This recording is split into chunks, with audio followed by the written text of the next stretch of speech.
Hey, welcome to Daily Bravo Drama. In this video, we will be talking about Dorit thinking about her future on Bravo, the massive Summer House cast fallout, Teresa Giudice's secret plotting, and so much more. Oh yeah, it is a packed one today. It really is. We'll cover everything coming up in this audio. Hey, this is Delilah. Hey, this is Fahid. Welcome to Reality TV Audio Podcast, where we break down the latest in reality TV every day. Glad to be here, as always. So before we jump into, the absolute chaos, just a quick reminder for you listening. Our mission today is just to lay out the facts from our massive stack of sources. Right, exactly. We're going to drop some quick opinions and just move on. Like, no moralizing, no deep life conclusions from us, just the tea, straight up. Because, honestly, looking at the mechanics of the drama, like, how the cast operates off-camera is always way more interesting than the show itself. Oh, 100%. And speaking of off-camera implosions, we have to start with the Summer House cast. I mean, this is the most viral news everywhere right now. About the Amanda and Wes situation. Yes. So Amanda Batula and Wes Wilson officially confirmed their relationship. They dropped this massive joint statement claiming, they just needed space to process their feelings privately. Right. And they insisted there was zero malicious intent behind hiding it. Amanda even said she hopes to, make amends at the reunion and clear up the timeline. Well, what's fascinating here is how quickly a close-knit house turns on each other. That joint statement is, it's a textbook crisis PR maneuver. Totally. By releasing a unified message before the reunion even airs, they're attempting to set the baseline narrative right. They know the producers will frame it as a betrayal. Oh, for sure. So they're trying to reframe it as this complicated emotional process, but wow, it is failing spectacularly. Because the rest of the cast is not buying it. Not at all. Kyle Cook, Amanda's husband, who she's currently separated from, he was completely blindsided. He literally called it an uppercut and was online asking, quote, "Will the real Wes please stand up?" I mean, finding that out with the rest of the internet is brutal. But Ciara Miller is the one who is absolutely done. She came out and stated point blank that she, quote, "wouldn't do that to my worst enemy." And she confirmed their friendship is for sure over. Yeah, and that fragility in their alliances is being amplified by the fans right now because the fans are acting as amateur detectives. Oh, they are ruthless. They immediately dug up a podcast clip of West from February 2025. I saw that. Yeah, where he explicitly said he'd fire Ciara from the show just to get the, quote, awkward est out of the house. Wow. And in that same interview, he admitted he messed up by taking her to meet his family out of state when he, had no real intention of committing.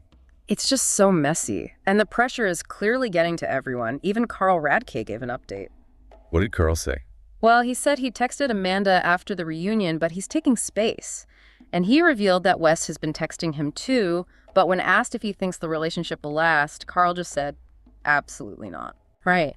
Meanwhile, Wes is complaining on his own podcast about how, scary it is to go out in public because of the backlash. And get this, he actually took time to debunk a rumor that he and Amanda share striped shirts. See, focusing on the striped shirt rumor is a fascinating psychological tell. Really? How so? When a public figure is facing overwhelming criticism, they'll often latch on to the most trivial, easily disprovable rumor. If he can prove the internet wrong about the shirts, he subconsciously hopes it, casts doubt on the larger narrative. Wait, let me push back on that a second. Is he really doing a calculated psychological tell, or is he just genuinely terrified of the Bravo fan base? I mean, he might just be panicking and addressing whatever pops into his feed, That's a completely fair counterpoint. The sheer volume of the backlash is probably overwhelming his ability to be strategic. Right. But his final maneuver definitely suggests some calculation. Because right before the reunion aired, West and Amanda were spotted fleeing the country. Fleeing to Italy. They were at a restaurant called Civico 4 in Rome. I mean, it's like they've entered reality TV witness protection. Escaping to a foreign country during a PR crisis is actually highly effective. It starves the paparazzi. Yeah, exactly. If the blogs don't have new photos of you looking stressed in New York, the news cycle burns out significantly faster. That makes sense. But, off-camera PR manipulation isn't just for the Summer House kids hiding a romance. Oh, definitely not. The housewives use the exact same playbook, especially with divorces and money. Which brings us to the Real Housewives of New York and Beverly Hills. Right, moving into the high-stakes divorces. Exactly. So RHOY's Sai De Silva is publicly discussing her divorce from David Craig after 17 years. Getting ahead of the narrative. Yep. She also reacted to Wes Wilson's leaked meat mail, those nude photos, and in the same breath, praised her new co-star, Haley Glassman, calling her endearing and sweet. A classic pivot. Oh, totally. But the most interesting part was Tsai expressing empathy for RHOBH's Dorit Kemsley, noting how hard a public split actually is. Which is warranted, given the updates from Beverly Hills, because Dorit recently stated she would return for season 16. But she made a very specific point to say she can survive financially without the show and isn't driven by fear. Right. But the actual reality seems way darker. Because Dorit had to address the fact that her $6.5 million mansion is facing foreclosure. A massive issue. She called it embarrassing, and she completely denied that she expects PK to pay for her lifestyle. And then she admitted she is absolutely willing to downsize, but claimed a lack of communication with PK makes it hard to do so. She also threw in some regret for being stubborn and aggressive at the reunion. So the phrasing around the foreclosure is doing a lot of heavy lifting here. What do you mean? Well, the property is in active litigation. When a house is in foreclosure litigation, your options for selling or downsizing are legally restricted. Okay. Pinning the delay on PK's lack of communication is a brilliant way to shift the blame away from her own financial insolvency. So is Dorit actually ready to downsize, or is that just a good PR spin for the foreclosure? Based on the court filings, claiming you want to downsize when the bank is literally demanding the keys, it's a convenient way to make a forced exit look like a proactive choice. Just looking at the facts. Wow. Yeah, that makes total sense. And using personal drama to mask financial scandals is, like, a running theme. Well, you're talking about the Rachel Zoe rumor. Yes. So influencer Meredith Lynch claims Rachel Zoe nearly sued her for calling her Bernie Madoff in a caftan. Meredith exposed Rachel's subscription box company for allegedly not paying vendors. And Meredith thinks Rachel leaned heavily into her divorce storyline with Roger Berman just to bury this scandal. Right. In PR, that's called burying the lead through emotional saturation.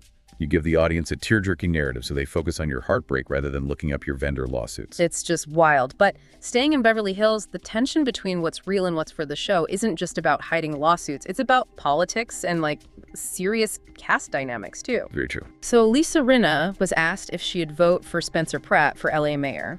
And she just shut it down, saying, quote, "I'm a reality person. You wouldn't want me as mayor. We're not going to do that again." A surprisingly grounded take from Lisa Rinna. Right. But the real serious reveal came from Garcelle Beauvais. She dropped a bombshell on a podcast revealing that right before her second season, a fellow RHOBH star took her out for a drink and asked her, quote, "Can we keep race out of it? It's an entertaining show." Wow. And Garcelle was obviously taken aback and just said, "I show up and my race shows up with me." That interaction perfectly encapsulates the tension between reality and entertainment for this cast. You have legacy members who view the show purely as an escapist soap opera. Exactly. And they think real-world issues ruin the fantasy. Then you have cast members like Garcelle who bring their authentic lived experiences. When those collide, the friction is structural. We're just seeing the facts of who said what here, but it's a huge divide. It really is. Okay, before things get too heavy, let's take a quick midway break and check in on some lighter pop culture moments. We got a shout out from a listener named Chloe asking us about the Royal Jam Wars. The Royal Jam Wars. I love it. So, fun fact, Prince William recently revealed that his grandmother taught him to eat scones with the cream first, then the jam. A very crucial debate, I'm sure. Oh, highly crucial in the UK. Meanwhile, Meghan Markle is being branded a jam addict by a royal biographer. A jam addict? Yes, because she's been pushing her as ever brand jams on Instagram. Just a bizarre, funny contrast in royal updates. It is. Okay, let's unpack this next one because the AMA's red carpet gave us a crossover I did not see coming. Oh, the reality TV worlds colliding. Secret Lives of Mormon Wives star Jessie Draper walked the carpet with Vanderpump Villa's Marciano Burnett. That is quite the pairing. Right. Jessie confirmed she is single, going through a divorce and dating around. She noted that this first year of her divorce from Jordan Nagatakara will be the hardest. Well, cross-network dating like this is highly beneficial for both of them. How so? Like algorithmically? Exactly. By stepping out together, they cross-pollinate their fan bases. Mormon Wives viewers start Googling Vanderpump Villa, and vice versa. It keeps them relevant during a transitional period. Well, that's a pretty harmless way to stay in the headlines, but shifting gears, there are much more serious, darker ways these stars stay in the news. The legal troubles. Yeah. Lindsay Chrisley was arrested over Memorial Day weekend for a DUI, eluding police, and reckless driving. It's a very serious situation. She plans to fight the charges, claiming she was just speeding around a car to avoid hitting an animal. And this is right after her split from David Landsman, who was arrested for assaulting her. The chaos surrounding her life right now is staggering. It is. And Teen Mom star Ryan Edwards' wife, Amanda Connor, was also just arrested for a DUI and child abuse and neglect. She was reportedly driving on the wrong side of the road with her baby in the car. Awful. And if we connect this to the bigger picture, analyzing the mechanics here reveals why this is a persistent pattern in these specific franchises. Casting directors actively filter for erratic, boundary-pushing personalities. Because it makes good TV. Exactly. But the psychological profile that makes someone willing to scream on camera is often prone to substance abuse and reckless behavior. The networks mine volatility for profit, which leads to these arrest records. It's really bleak. And speaking of, Farrah Abraham actually reached out via Instagram to offer herself as an out-of-state AA sponsor for Amanda. Farrah Abraham? Yeah, she cited her own 5-year chip and a trauma certification. She explicitly noted the tragic history of addiction in the Teen Mom franchise. And again, we're not here to take a moral high ground, we're just reporting this, but the ecosystem clearly requires volatility. It really does. Which brings us to the veterans who know how to survive and manipulate that exact ecosystem better than anyone.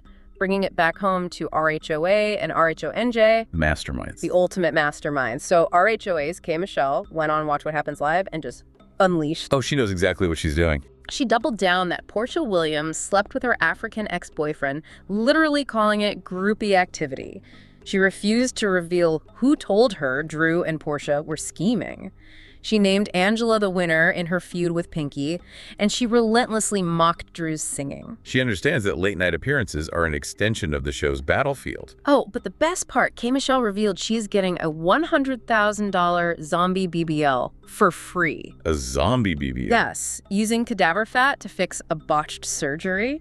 And she's getting it free because Phaedra Parks connected her with the doctor. Like, I can't. Only a veteran reality star could casually drop that. It's absurd, but securing a 6-figure procedure for free just shows her promotional value. It's crazy. But if we're talking about veteran masterminds, the current RHONJ conspiracy is the ultimate example of off-camera producing. Oh, Teresa Giudice, yes. So an insider claims Teresa has a hidden agenda in suddenly refollowing Danielle Staub. Which is a massive red flag. Huge. So the rumor is Teresa wants to use Danielle's old emails, where Melissa Gorga allegedly begged to get on the show, as leverage. She wants to expose Melissa if she steps out of line. Well, Teresa has a long history of bringing Danielle in as a weapon. Right. She uses her to attack and then tosses her aside when the plan backfires. But why risk it again? Like, why keep stockpiling decade-old emails? Job security. Reality stars renegotiate their employment every season. If Teresa proves she holds a smoking gun that will generate months of conflict, she guarantees her contract gets renewed. Wow, so they are just producing their own storylines at this point. Completely. Which leaves us with a fascinating final thought for you to mull over. With Amanda and West on the run to Italy, Sai directing her divorce narrative, and Teresa stockpiling old emails. Are we entering an era where reality stars are producing their own storylines better than the actual network producers? It certainly seems that way. They're controlling the off-season. They really are. But wait until you hear what just leaked from the Below Deck group chat. Someone is getting fired, and we have the receipts. Make sure you tune in tomorrow. Thank you for hanging out. You are now the most well-informed reality TV fan in the room. See you next time.